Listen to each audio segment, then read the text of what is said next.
දැනට වසරකටත් වැඩි කාලයක් තිස්සේ යුක්‍රේනය සහ රුසියාවෙන් නොනවතින බෝම්බ හෙළීම්වලින් තම යුක්‍රේන අහස ආරක්ෂා කර ගැනීම සඳහා ඇමරිකාවෙන් නිෂ්පාදිත පේට්‍රියට් මිසයිල් පද්ධතිය මත විශ්වාසය තැබූ යුක්‍රේනය ඒ මෑතක් වන තුරුම ක්‍රියාත්මක කළා.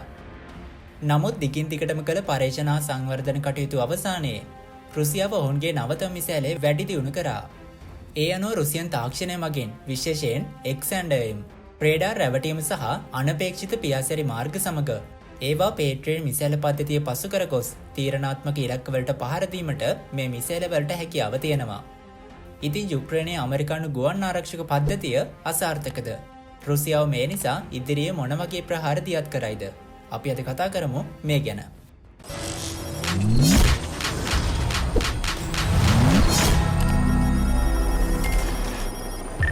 රුසියාව තම යුදාක්‍රමණ දියත් කරදා සිටම යුක්‍රේනය තම දිවි ගලවා ගැනීම සඳහා බටහිර ආයුධ මත මේ වනතුරුත් විශ්වාසය තැබූ අතර එයින් පේට්‍රියට් මිසයිල් පද්ධතිය යුක්‍රේනයට බටහිරින් ලැබුණු වඩාත් ඉහළම පෙළ එකතු කිරීම වලින් එකක්. මිසයිල් ආරක්ෂාවේ තාක්ෂණික පිම්මක් ලෙස ඉදිරියට පැමිණි පේට්‍රියට් මිසයිල් පද්ධතිය දියුණු රේඩාර් වලින් සහ හිට් ටියුබ් තාක්ෂණයෙන් සමන්විතයි. ඒ අනුව එන මිසයිලයට ඍජුවම චාලක ශක්තියෙන් පහර දීමට හැකියාව තියෙනවා. ඒ වගේම සතුරු ක්‍රූස් මිසයිල, ඩ්‍රෝන යානා සහ හයිපර්සොනික් තර්ජන වලට පවා සාර්ථකව මුහුණ දීමට මේ පේට්‍රියට් මිසයිල් පද්ධතියට මෑතක් වනතුරුම හැකියාව තිබුණා. නමුත් ඒ තත්ත්වය දැන් සෑහෙන දුරට වෙනස් වෙලා. මොකද දැන් යුක්‍රේනයේ ගුවන් හමුදාව පවා පිළිගන්නවා රුසියාවේ නවතම ඉස්කැන්ඩර්ම් මිසයිලය බලවත් සහ හාත්පසින්ම වෙනස් කියලා. ඉස්කැන්ඩර්ම් මිසයිල දිගු කාලයක් රුසියාවේ උපායක මිසයිල් අවි ගබඩාවේ කේන්ද්‍රීය අවියක් වෙලා තිබුණා. නමුත් 2024 දී යුක්‍රේනය සහ බටහිර බුද්ධ්‍යංශ තහවුරු කළේ රුසියාව මේ මිසයිල් පද්ධතිය වැඩි දියුණු කළ ප්‍රභේදයක් එළි දක්වා ඇති බවත් ඒවා මූලික වශයෙන් වෙනස් කරන විනාශකාරී වැඩි දියුණු කිරීම් දෙකකින් සමන්විත බවයි. ඒ අනුව පළමුව මෙම නවතම ඉස්කැන්ඩර්ම් හට පියාසැරි උපමාරු සිදු කළ හැකි අතර පුරෝකථනය කළ හැකි ඡාපයක් අනුගමනය කරන සාම්ප්‍රදායික බැලස්ටික් මිසයිල මෙන් නොව වැඩි දියුණු කළ ප්‍රභේදයට ඔහුගේ ඉලක්කය දෙසට තම ගමන්පතේ කැරකවීමට සහ මාරු කිරීමටද හැකියාව තියෙනවා.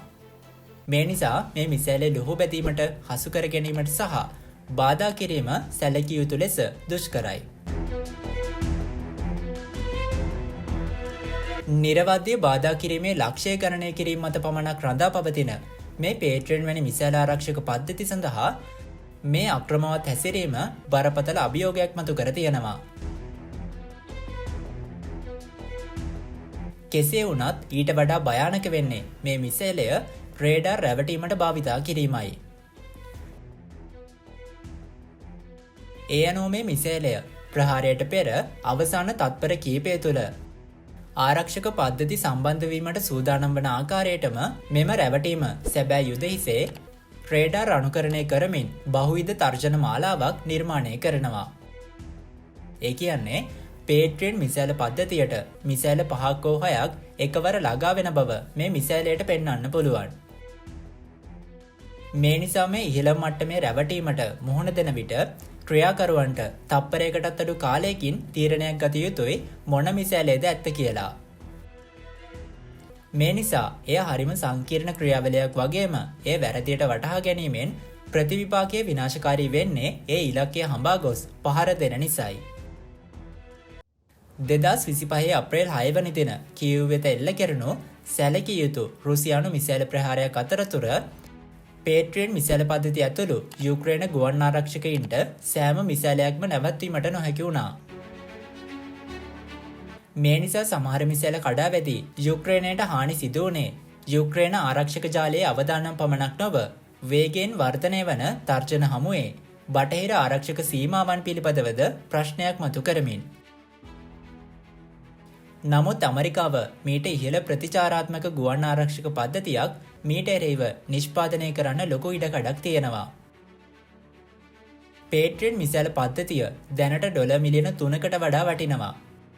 ඒ වගේම මේ නිසා රුසියාවේ ඩොලර් මිලියන ගානක මිසයිල් පවා ඔවුන්ට අහිමි වෙලා තියෙනවා. නමුත් රුසියාවට අහිමි මිසයිල නැවත ප්‍රතිස්ථාපනය කිරීම සහ බෝම්බ හෙලීම දිගටම කරගෙන යාමට හැකියාව තිබුණත් යුක්‍රේනය බටහිර සැපයුම් මාර්ග සහ මූල්‍ය ආධාර මත දැඩි ලෙස රඳා පවතින නිසා ඔවුන්ට ඒ තත්ත්වය දිගටම කරන්න බැහැ. මේ නිසා මේ අසමතුලිතභාවය කාලයත් සමග යුක්‍රේනයට වැඩි පීඩනයක් එල්ල කරන්න පුළුවන්. ඒ වගේම සෑම පේට්‍රියන් බැටරියකටම කිලෝමීටර් 30ක පමණ සීමිත මෙහෙයුම් මරයක් තමයි තියෙන්නේ. මේ නිසාම කීව් වැනි පුළුල් නගරයක් ආරක්ෂා කිරීමට අවම වශයෙන් බැටරි 3ක්වත් අවශ්‍ය වෙනවා. ඒ වගේම මේක අධික වියදමක්. නමුත් යුක්‍රේනයට තම ආරක්ෂාව වැඩි කරගන්න නම් බටහිර දේශපාලන නායකින් මත විශ්වාසය තැබීමටම සිදු වෙනවා. අනාගත රැවටිලිකාර සන්නද්ධ උපමාරු මිසයිල වලට ඉහළ පෙළේ බටහිර ආරක්ෂක පද්ධති පරාජය කළ හැකි නිසාම නේටෝව සහ යුරෝපා සංගමය දැන් තමන්ගේ පේට්‍රියන් මිසයිල පද්ධතිය නව රේඩාර් පද්ධති දක්ෂ අන්තර්ග්‍රාහක සහ වඩා හොඳ සම්බන්ධීකරණ මෘදුකාංග වලින් වැඩි දියුණු කිරීමට ඉක්මන් වීම මේ වෙද්දිත් පටන් අරන්. රැවටිලි තර්ජන සැබෑ තර්ජන වලින් වෙන්කර හඳුනා ගැනීමට නියමිත මීළඟ පරම්පරාවේ නවතම පේට්‍රියන් මිසයිල පද්ධතිය එක්සත් ජනපද හමුදාව දැනටමත් පරීක්ෂා කර තියෙනවා. නමුත් මේ පද්ධතිය තවමත් යුක්‍රේනයට ලබා දී නොමැති අතර මේ වෙනකොට යුක්‍රේනයේ 2020 තාක්ෂණයක් සමග 2025 යුද්ධයකට එරෙහිව තමයි සටන් කරමින් ඉන්නේ. කොහොම නමුත් යුක්‍රේනයට තවමත් ඔවුන්ගේ ගුවන් ආරක්ෂා කළ හැකියි. නමුත් ඇමරිකාවේ සහාය ඔවුන්ට ඉක්මනින් අවශ්‍ය වෙනවා. එහෙම නැති වුණොත් මේක විශාල විවසනයක් වෙන්න පුළුවන් ඉදිරි අනාගතයේදී.